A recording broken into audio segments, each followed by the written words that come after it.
विधानसभा चुनाव का परिणाम आने से पहले ही प्रदेश के अनियमित कर्मचारियों ने एक बार फिर से नियमितीकरण की मांग तेज कर दी है।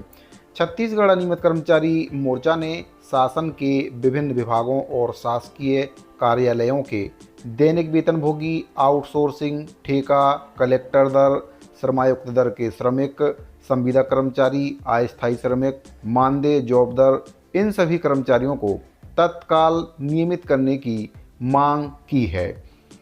प्रांतीय संयोजक गोपाल प्रसाद साहू जी के द्वारा बताया गया कि 10 सूत्रीय मांग पत्र सौंपा गया है। इसमें साफ तौर पर कहा गया है कि अगर शासन ने जल्द से जल्द कार्रवाई नहीं की तो अनियमित कर्मचारी मोर्चा से जुड़े हुए 100 से भी अधिक संगठनों की 3 दिसंबर के बाद बैठक होगी और इसमें आंदोलन की तिथि का ऐलान किया जाएगा।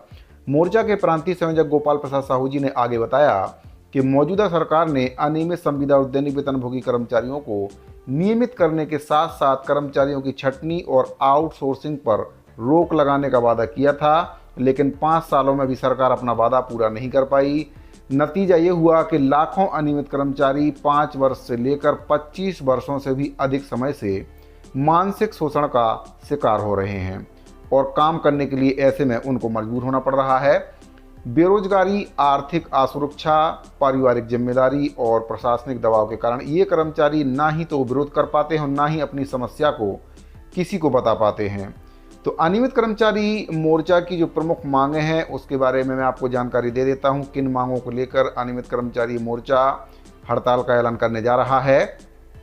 आंदोलन के दौरान दर्ज मुकदमे खत्म हो, सभी अनियमित कर्मचारियों का नियमितीकरण हो, जॉबदार कर्मचारियों को न्यूनतम वेतन पर समायोजित किया जाए, मानदेय कर्मचारियों को नियमित वेतनमान दिया जाए, छंटनी किए गए अनियमित कर्मचारियों की फिर से बहाली की जाए, अंशकालीन कर्मचारियों को पूर्णकालीन किया जाए, अतिथि शिक्षक और व्याख्याता को वर्ष भर काम दिया जाए, आउटसोर्सिंग कर्मचारियों का समायोजन विभागों में किया जाए, ठेका कर्मचारियों का विभाग में समायोजन किया जाए और सेवा प्रदाता कर्मचारियों का समायोजन किया जाए। अब इसमें जो संख्या अनियमित कर्मचारी मोर्चा के द्वारा बताई गई है कर्मचारियों की, उसके बारे में भी मैं आपको जानकारी दे देता हूं कि किस विभाग में कितने कर्मचारी वर्तमान में काम कर रहे हैं।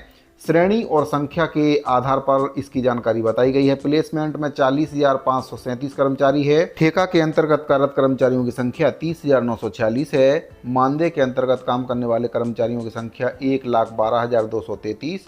जॉबदार के अंतर्गत काम करने वाले कर्मचारियों की संख्या 10,032। अंशकालीन स्कूल सफाई कर्मचारियों की संख्या 65,934 है। दैनिक वेतनभोगी कर्मचारियों की संख्या 30,732 है। संविदा पर काम करने वाले कर्मचारियों की संख्या 50,089 है। एमडीएम के अंतर्गत जो कर्मचारी कार्यरत हैं 87,025 कर्मचारी हैं। मेतानिनों की संख्या 72,240 है। बिहान कैडर के अंतर्गत जो कर्मचारी कार्यरत हैं 98,696 कर्मचारी इनकी संख्या है। आंगनवाड़ी कार्यकर्ता 52,474 और आंगनवाड़ी सहायिकाओं की संख्या 46,660 है। तो इन कर्मचारियों की मांग को लेकर अनियमित कर्मचारी मोर्चा के द्वारा 3 तारीख के बाद आंदोलन की रणनीति बनाई गई है। प्रांतीय संयोजक गोपाल प्रसाद साहू जी के द्वारा बताया गया है कि वर्तमान में जो सरकार है उनके घोषणा पत्र में नियमितीकरण का वादा किया गया था, लेकिन 5 साल पूरे हो चुके हैं, सरकार ने अपने उस वादे को पूरा नहीं किया है और अब जो नई सरकार आने वाली है उस सरकार से अनियमित कर्मचारी मोर्चा को काफ़ी उम्मीद है कि नई सरकार जो अनियमित कर्मचारी मोर्चा है उनकी मांगों पर सकारात्मक पहल करेंगे और कर्मचारियों की जो मांग है उसको पूरा करने के लिए बेलगातार प्रयास करते रहेंगे।